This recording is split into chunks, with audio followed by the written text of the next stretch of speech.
Amara stumbled through the golden revolving doors of Stellato, Seattle's most exclusive restaurant, her breath catching with each painful step. Her trembling fingers clutched a serving tray like a shield, eyes desperately scanning the dimly lit space for the man everyone feared. But she now needed more than air itself. "Please," she whispered, approaching his private table where he sat alone, reviewing documents with a glass of amber liquid untouched beside him. "My husband will kill me this time. I have nowhere else to go." Her voice broke on the last word, the bruise darkening her cheekbone impossible to hide under the restaurant's unforgiving lights. Christian looked up, piercing blue eyes assessing the terrified waitress standing before him, noting the violet marks blooming across her face and the way she favored her left side. He'd watched her work for weeks, efficient, quiet, and clearly hiding from something. The mafia boss closed his leather portfolio with deliberate slowness, motioning to the empty chair across from him with a subtle nod. "Sit," he commanded, his voice surprisingly gentle despite the hardness in his expression. The single word carried the weight of an empire built on unwavering authority. "I don't have money," Amara blurted, tears threatening to spill as she perched on the edge of the seat, ready to flee. "But I'll do anything. Clean your houses, cook. Whatever you need if you can just hide me for a few days." Christian signaled to his bodyguard with the slightest tilt of his head, watching as the man moved toward the kitchen exit to secure it. "Your husband," he stated rather than asked, "has friends in the police department, doesn't he?" His fingers drummed once against the polished table surface before going still. Amara's eyes widened in surprise, a single tear finally breaking free and trailing down her bruised cheek. "How did you know?" she whispered, suddenly wondering if she'd made a terrible mistake. "The same reason you came to me instead of them," Christian replied, pulling out his phone and typing a brief message. "My car will be at the back entrance in 3 minutes.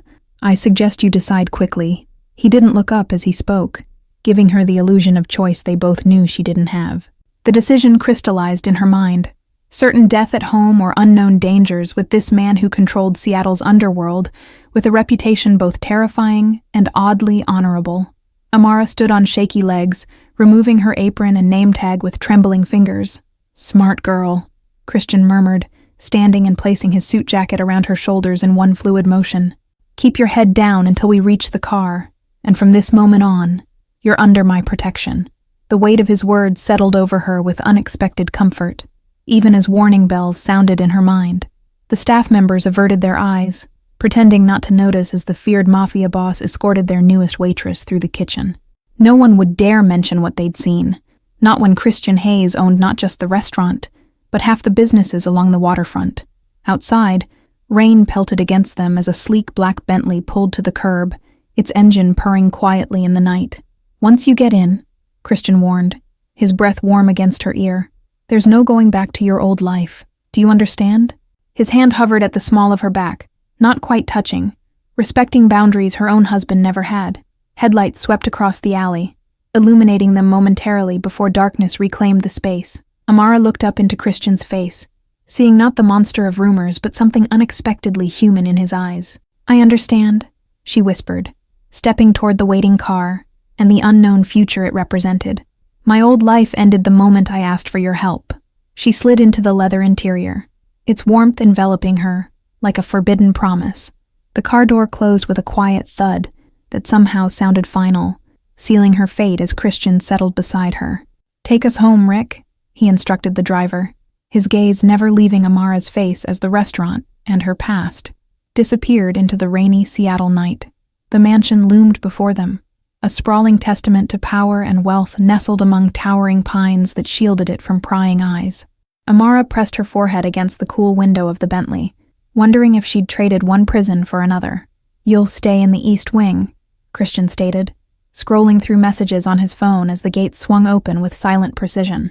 "My staff has been instructed to provide whatever you need, but they won't ask questions." His tone was businesslike, as if sheltering battered waitresses was a regular occurrence in his world of crime and luxury. The car rolled to a stop beneath a covered entrance, where a woman in a tailored suit stood waiting, her expression carefully neutral as she opened Amara's door. "This is Diane, my head of household security," Christian explained as he exited the vehicle. "She'll ensure your safety within these walls, though I doubt your husband would be foolish enough to look for you here."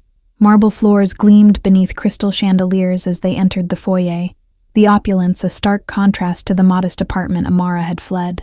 She clutched Christian's jacket tighter around her shoulders, feeling wildly out of place in her waitress uniform. "The doctor will see you in the study," Diane informed them, leading the way through corridors lined with artwork, worth more than Amara would earn in several lifetimes. "He's been briefed on discretion requirements." Her heels clicked against the marble with military precision, each step communicating efficiency and control.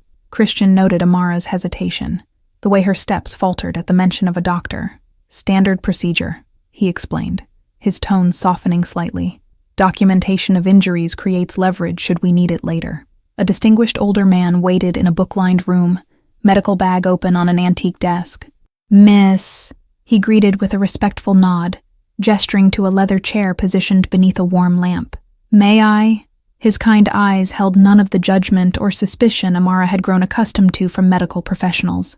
"You can trust Dr. Bennett," Christian assured her, moving to leave the room. "When you're finished, Diane will show you to your quarters. We'll discuss arrangements tomorrow." He paused at the threshold, adding almost as an afterthought, "No one will hurt you here, Amara." After the examination, Amara followed Diane through the labyrinthine hallways to a suite larger than her entire apartment. "The closet has been stocked with basics in your size," the woman explained, demonstrating the security panel by the door. "The bathroom has first aid supplies and anything else you might need for tonight. The code changes daily. You'll receive it each morning," Diane continued, her professional demeanor briefly giving way to something resembling compassion. "No one enters without your permission, not even Mr. Hayes." She handed Amara a small device that resembled a stylish pendant. "Panic button.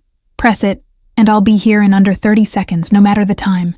Amara sank onto the edge of a bed so luxurious it seemed to embrace her, the events of the night catching up in a wave of exhaustion and delayed terror. "What happens now?" she whispered, more to herself than to Diane. "Now you rest," the woman answered simply, moving toward the door. "Tomorrow you begin learning the rules of survival in our world. And believe me, they're quite different from what you're used to." With that cryptic statement, she left, the door closing with a soft click that somehow sounded like the final turning of a key. The bedroom fell silent except for the gentle patter of rain against floor-to-ceiling windows that overlooked manicured gardens shrouded in darkness. Amara's reflection stared back at her, bruised, frightened, but somehow still standing, as she contemplated the bizarre twist of fate that had delivered her from one dangerous man into the home of another. Security cameras blinked silently from discreet corners of the property, as Christian watched the perimeter monitors, phone pressed to his ear. "Find everything you can on Peter Reed," he instructed someone on the other end. "Tax records, employment history, known associates, especially anything connecting him to the Kovalevs." His eyes narrowed as he ended the call, attention returning to the security feed, showing Amara's lights still on at this late hour. Sunlight streamed through unfamiliar curtains as Amara jolted awake, momentarily disoriented until the events of the previous night crashed back into her consciousness. The bruises on her ribs throbbed with each breath, a painful reminder of what she'd escaped. A soft knock at the door preceded Diane's entrance, the woman carrying a breakfast tray and a tablet. "Mr. Hayes requests your presence in his office at 10, she announced, placing the tray on a nearby table. "He's gathered information you should see." Her efficiency was comforting in its predictability, a stark contrast to the chaotic uncertainty that had defined Amara's marriage. Amara showered carefully, avoiding the tender spots mapped across her body, before selecting the simplest outfit from the surprisingly tasteful wardrobe provided. The clothes fit perfectly, a detail both comforting and unsettling in its precision. She wondered just how long Christian had been watching her, planning this moment, using her as a chess piece in a game she hadn't known she was playing. Christian stood as she entered his office, gesturing to a chair positioned beside rather than across from his imposing desk. "Your husband filed a missing persons report this morning," he stated without preamble, turning his laptop screen toward her. "Apparently, he's very concerned about your mental health and safety."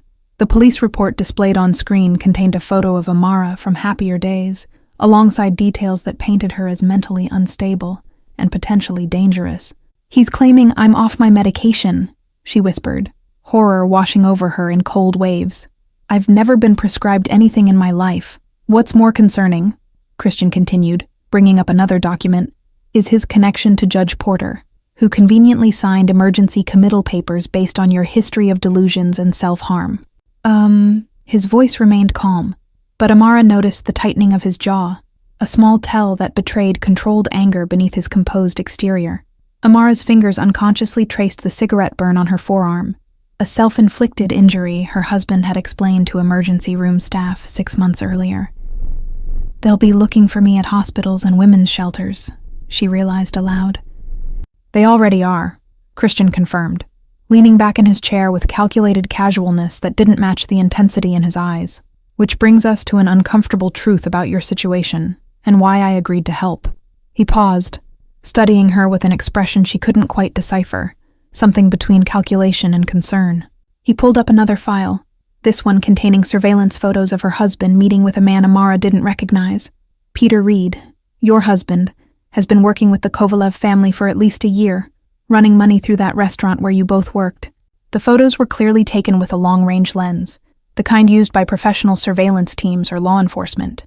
"But we own that restaurant," Amara began, then stopped as the implications of Christian's statement sank in. "The competing families you mentioned last night, you're at war with the Kovalevs." Her voice grew steadier, mind working through connections she'd been too terrified to see before. "Not war, yet," Christian corrected, his expression hardening into something ancient and dangerous. "But your husband's embezzlement from their operations has accelerated tensions, and your knowledge makes you valuable to both sides." He swiped to another photo, this one showing Peter entering a warehouse owned by one of Seattle's most notorious crime families. Amara stood abruptly, pacing to the window overlooking immaculately landscaped grounds where armed men patrolled with military precision.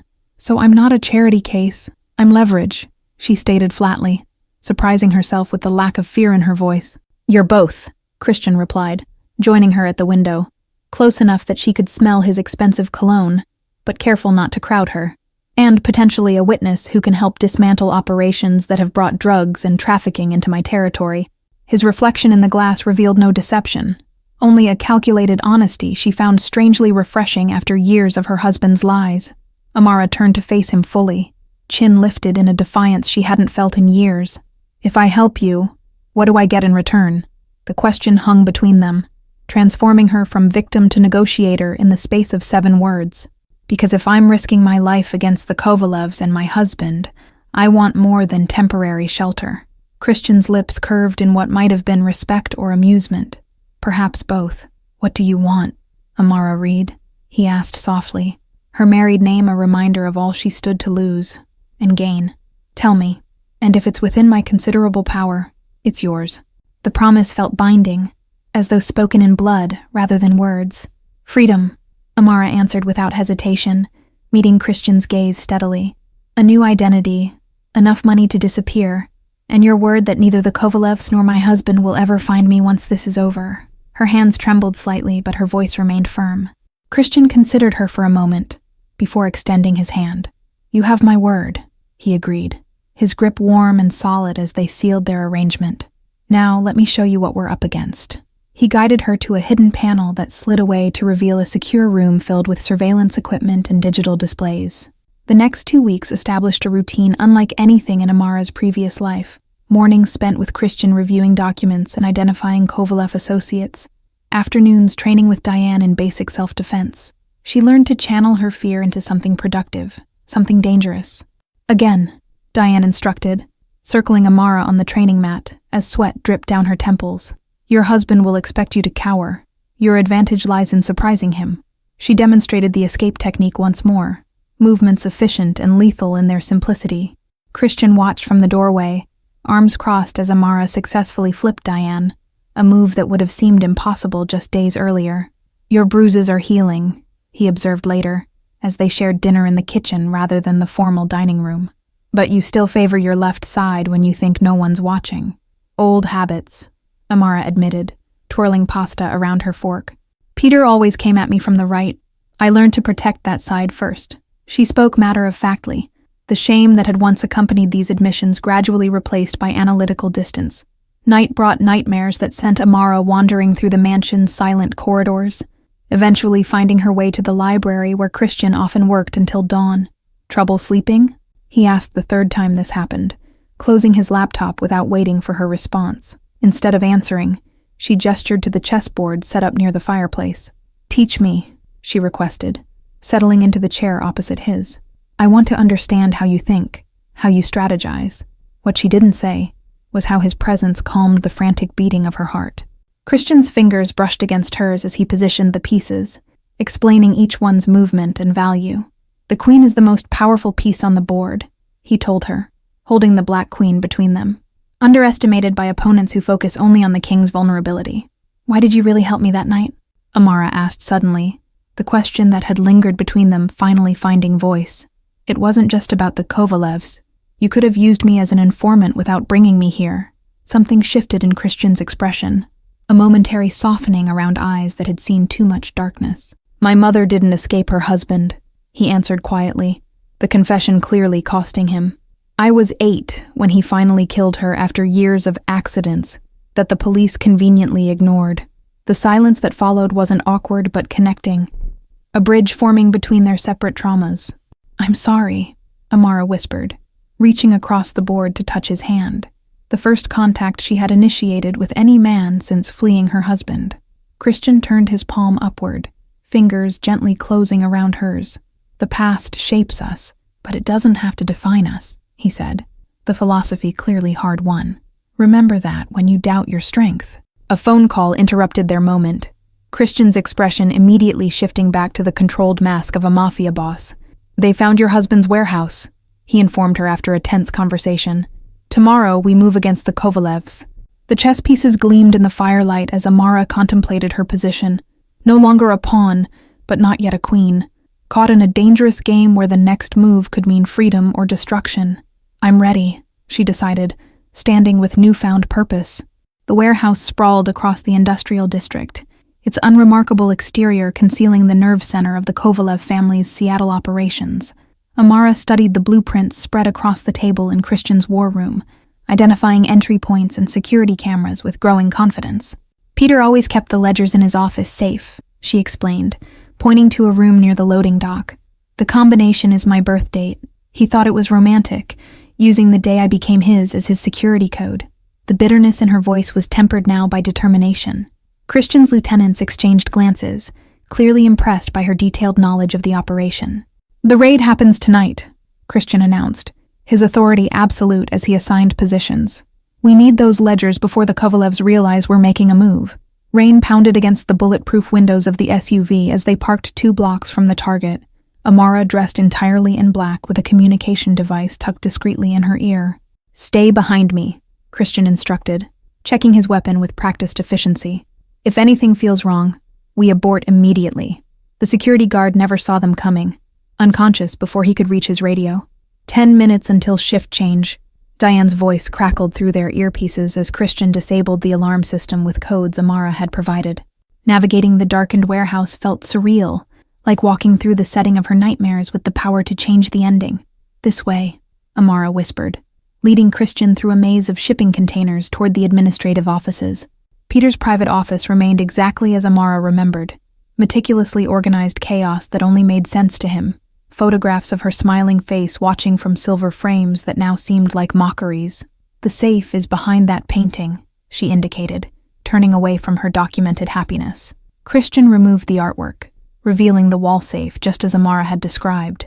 "Your birth date," he confirmed, looking to her for the exact numbers. "Month, day, year?" "No," Amara corrected, a cold smile playing at her lips. "Just month and day repeated." He wasn't creative enough to remember 4 different digits. Her fingers spun the dial with practiced precision. Euro 7230723. The safe swung open to reveal not only ledgers, but flash drives and stacks of cash bundled with Kovalev family markers. "More than we expected," Christian murmured, efficiently transferring everything into a secure bag. "This will cripple their operation and give us enough evidence for my contacts in the FBI." Amara froze as footsteps sounded in the corridor, too heavy to be Diane's, too familiar in their rhythm. "He's here," she breathed, panic momentarily overtaking her training. "Peter shouldn't be here tonight.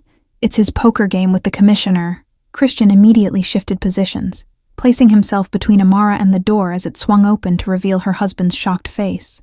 "Well," Peter said after a moment of stunned silence, his handsome features contorting with rage, "if it isn't my mentally unstable runaway wife." "Hello, Peter," Amara replied, her voice steadier than she felt as she stepped out from behind Christian. "Surprised to see me somewhere besides a hospital bed or morgue?" The man who had once terrified her now seemed smaller somehow, his power diminished by her newfound strength. Peter's attention shifted to Christian, recognition dawning with dangerous implications. "Hayes," he spat, hand moving toward the weapon Amara knew he kept holstered at his back. "Should have known you'd try to poach Kovalev territory, but stealing my wife, that's personal." "She came to me," Christian replied, his voice deadly calm as he leveled his weapon at Peter's chest. "And unlike you, I understand her value extends beyond ownership." His finger rested lightly on the trigger, the decision to end a life hanging in the balance. "Don't," Amara commanded, surprising both men as she stepped between them. "He's not worth the complications." Her eyes never left Peter's face as she addressed Christian. "We have what we came for. Let the Kovalevs deal with his betrayal." The standoff stretched for 3 heartbeats, before alarms blared throughout the building. "Perimeter breach." Diane's urgent voice came through their earpieces. "Multiple vehicles approaching. Kovalev insignia."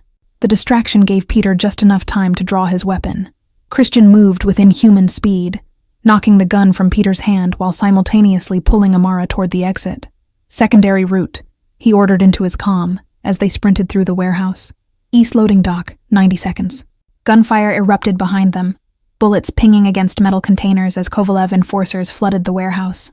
"They think I betrayed them," Peter shouted, inexplicably running alongside them rather than toward his supposed allies. Andre saw the empty safe. The black SUV screeched to a halt before them at the loading dock, Diane behind the wheel with the rear door already open. "Inside, now," Christian commanded, physically lifting Amara into the vehicle before turning back to find Peter frozen in indecision. "Make your choice," Christian told the man coldly, gun still trained on Amara's husband as Kovalev men closed in. "Die here, or face whatever justice awaits you in the system once these ledgers become evidence." The offer was dispassionate, pragmatic rather than merciful.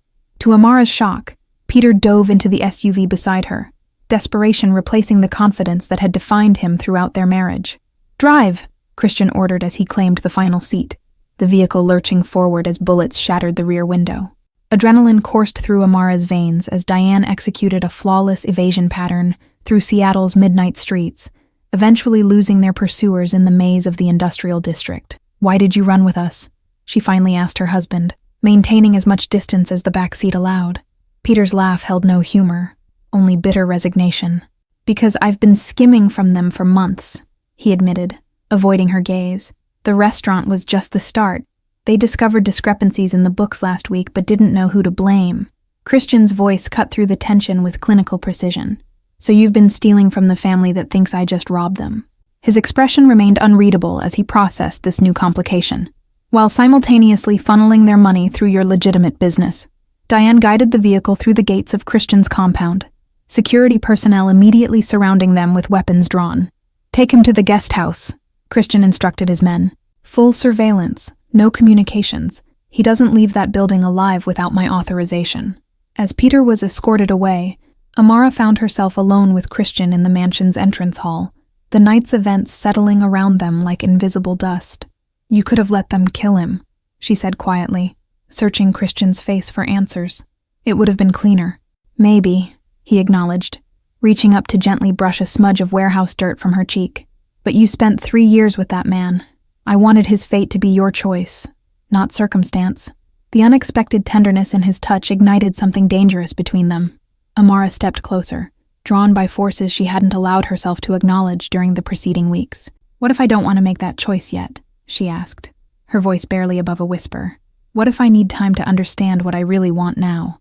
Christian's expression softened, fingers lingering against her skin with uncharacteristic hesitation. "Then we wait," he replied simply, dropping his hand but maintaining the charged space between them. "Justice and vengeance both keep, Amara. Discovering your own desires shouldn't be rushed." The morning light streamed through Christian's office windows as they assessed the information retrieved from the warehouse. "These ledgers implicate half the Port Authority and 3 city council members," Amara noted, highlighting connections Peter had never bothered to conceal from her. "The Kovalevs have deeper roots than you realized." Christian studied her with undisguised admiration, seeing not the frightened waitress who had stumbled into his restaurant, but a formidable woman coming into her power. "We'll need to move carefully," he agreed, the "we" settling between them with significant weight. "The Kovalevs won't be the only ones hunting us now." 3 days passed in strategic planning. The mansion transformed into a fortress as Christian's network reported increasing Kovalev activity throughout the city. Amara's presence in his home was no longer a secret. Her photograph circulated among rival families with a price attached that grew by the hour. Peter remained in the guest house under guard, cooperating with surprising thoroughness as he detailed the extent of the Kovalev operations. "They're planning something big," he insisted during one interrogation, desperation evident in his disheveled appearance. "Andrei Kovalev wouldn't commit this many resources just for revenge against me or the Ledgers." Christian reviewed the surveillance footage from across Seattle, pattern recognition revealing a disturbing concentration of Kovalev associates around the courthouse and police headquarters. "They're pressuring their contacts in law enforcement," he concluded, sharing his observations with Amara over breakfast. "Your husband's missing persons report gives them official cover to search for you." "He's not my husband anymore," Amara stated firmly. The gold band that had once imprisoned her now locked away in Christian's safe. "Not in any way that matters." The certainty in her voice matched the newfound confidence in her posture as she studied the security reports. Diane entered with a tablet displaying breaking news. Judge Porter announcing an emergency press conference regarding corruption allegations and witness intimidation. "They're going public," Christian realized, immediately reaching for his phone, turning this into a legitimate manhunt. "I need to speak with Peter," Amara decided, rising with determined purpose. "Alone." She held up a hand when Christian began to protest. "He responds differently when you're not there. I'll learn more without your presence intimidating him." The guest house's Spartan furnishings reflected its temporary purpose. Peter's expensive suit exchanged for simple clothes that stripped away his usual armor of wealth and status. "Come to gloat?"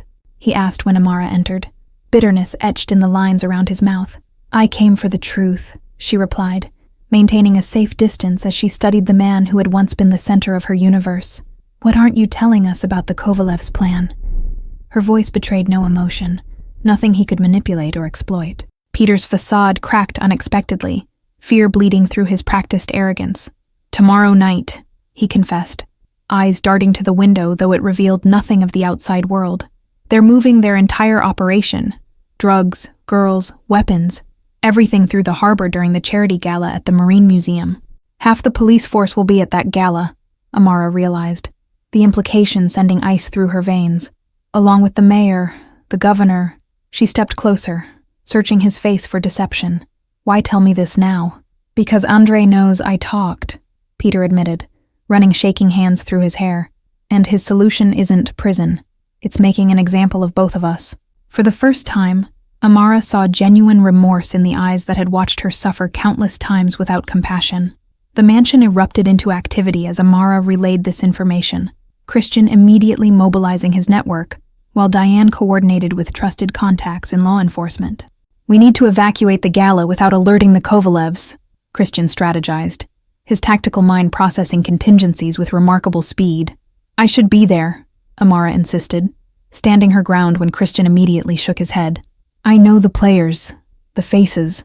I've served them at enough private parties to recognize everyone in the Kovalev inner circle." She stepped closer, determination radiating from her. "You need me on this, Christian. Stop trying to protect me and start trusting me." The Marine Museum glittered with lights reflecting off the harbor, Seattle's elite arriving in formal attire unaware of the danger lurking beneath the charitable veneer.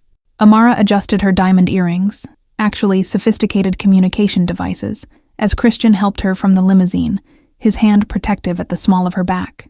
"Remember the extraction plan," he murmured, perfectly playing the role of wealthy donor as they ascended the steps. "Diane is positioned near the east exit with a vehicle, and my men are monitoring all access points." His formal attire concealed weapons and body armor, preparation for the confrontation they hoped to avoid. Amara felt strangely calm as they entered the grand hall, her black gown elegant, yet designed for movement if necessary. "Judge Porter at your 2:00, she whispered, accepting a champagne flute she had no intention of drinking. "And the commissioner's wife speaking with Andrei Kovalev's mistress by the ice sculpture." The charity auction proceeded with excruciating normalcy, wealthy patrons bidding on experiences and artwork, while boats loaded with contraband quietly approached the private docks below. "Harbor Patrol is in position," Diane's voice confirmed through their earpieces. "On your signal." Christian maintained his charming facade, strategically moving through the crowd to position key allies, while Amara monitored the Kovalev associates, whose agitation grew more pronounced as the evening progressed. Something's wrong, she realized, noticing their increasingly frequent checks of watches and phones. They're nervous, because their shipment is late, Christian concluded after receiving an update in his earpiece. Harbor Patrol intercepted the first boat. The Kovalevs know something's happening, but not who's behind it. His eyes locked with Amara's, silently communicating the escalating danger. The governor approached them, oblivious to the undercurrents of tension electrifying the air. "Mr. Hayes, what a pleasure to see you supporting marine conservation," he boomed, champagne sloshing dangerously close to Amara's gown. "And who is this enchanting companion?" His eyes lingered inappropriately, reminding Amara of countless unwanted advances she'd endured as a waitress. Christian's arm slid possessively around her waist, a gesture both protective and claiming. "This is Amara Reed, my business partner and security consultant," he introduced smoothly, the unexpected title causing her heart to skip. "She's instrumental in restructuring several of my enterprises toward more community-focused initiatives." The subtle warning in Christian's tone registered with the governor, whose smile tightened as he nodded respectfully toward Amara. "Impressive credentials," he acknowledged, before being distracted by commotion near the main entrance, where several of Andre's men were arguing with security. "If you'll excuse me, duty calls." He retreated just as Diane's urgent voice came through their earpieces. "Movement at the loading dock. Armed men boarding the charity showcase yacht." The first gunshot shattered both a chandelier and the illusion of safety, screams erupting as Kovalev enforcers revealed concealed weapons. "Everybody down!" Christian commanded, instantly shifting from charming donor to protective force as he shielded Amara with his body. Chaos erupted as guests scrambled for exits, unaware they were fleeing directly into the path of arriving police responding to the anonymous tip Christian's team had strategically placed. "We need to reach Andre before he escapes," Amara insisted, pointing toward a service corridor where she'd spotted the Kovalev patriarch slipping away. Christian hesitated only momentarily before nodding, trusting her instincts as they navigated through panicked crowds toward the kitchens.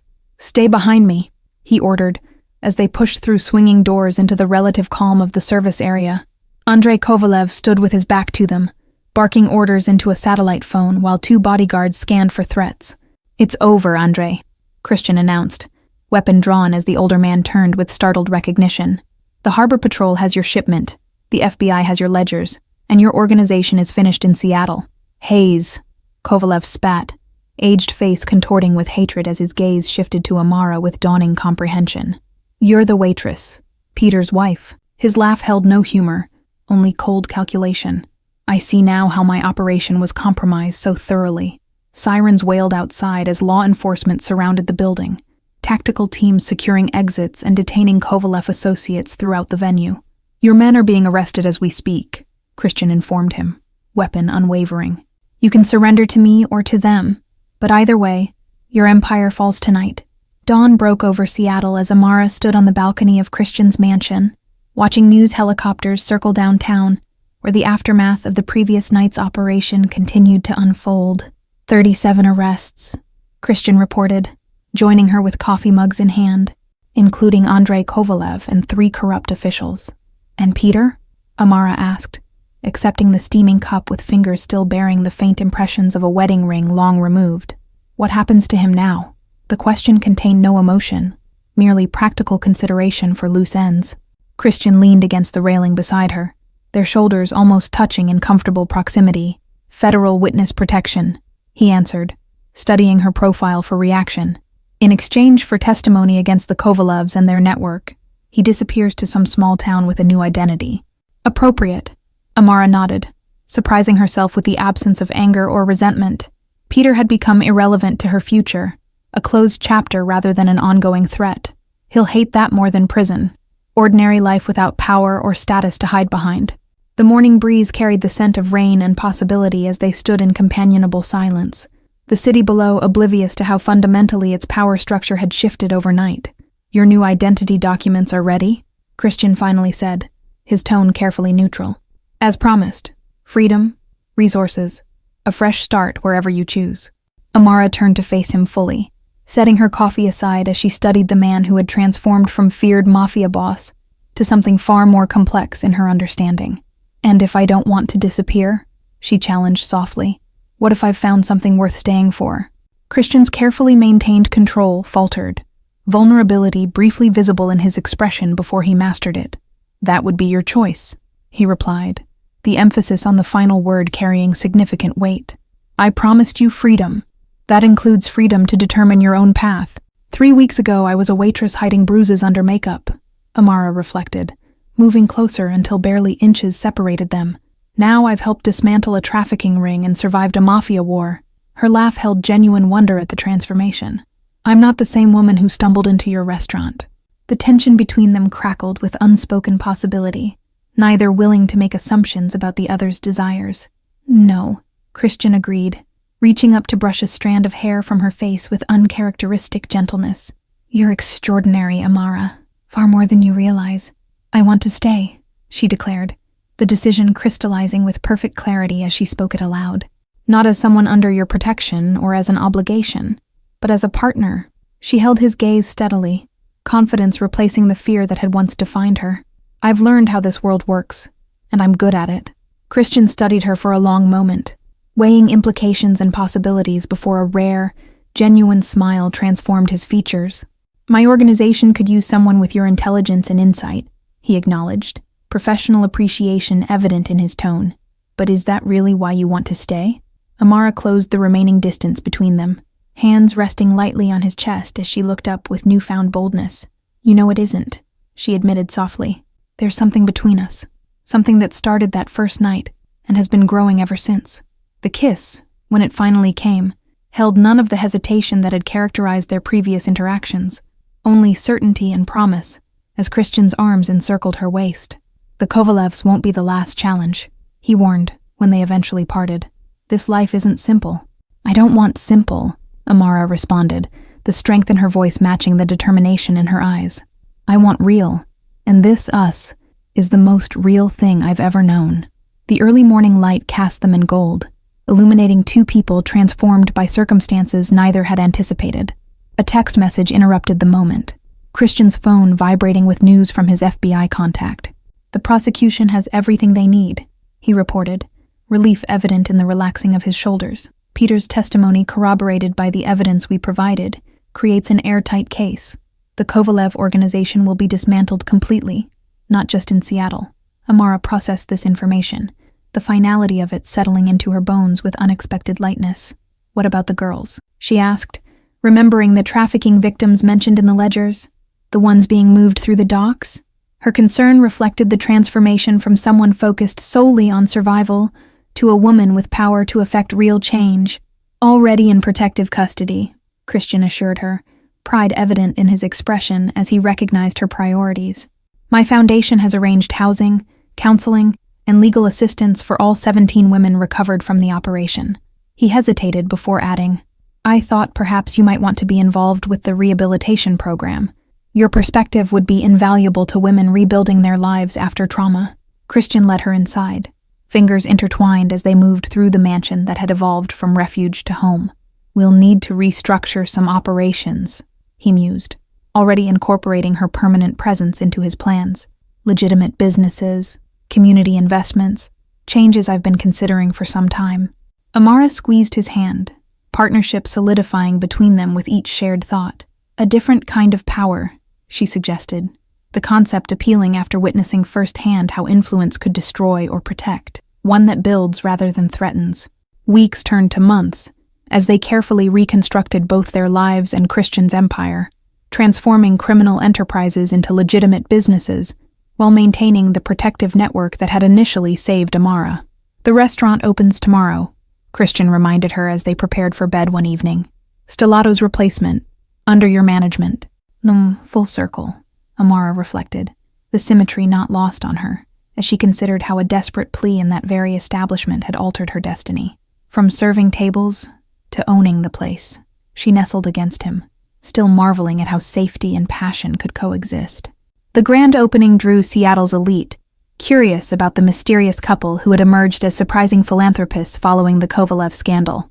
"To new beginnings," Christian proposed, raising his glass in a private toast as they watched their guests from a secluded corner. Amara clinked her glass against his, the diamond on her left hand, chosen by her, accepted freely rather than imposed, catching the light. And to surprising endings, she added with a smile that held no traces of her former fear. Sometimes the most shocking twist is finding strength where you least expect it. Thank you all for following this story. If you enjoyed it, please write in the comments where you're watching from, and don't forget to like, subscribe, and share this video, as your support is what keeps me creating content like this.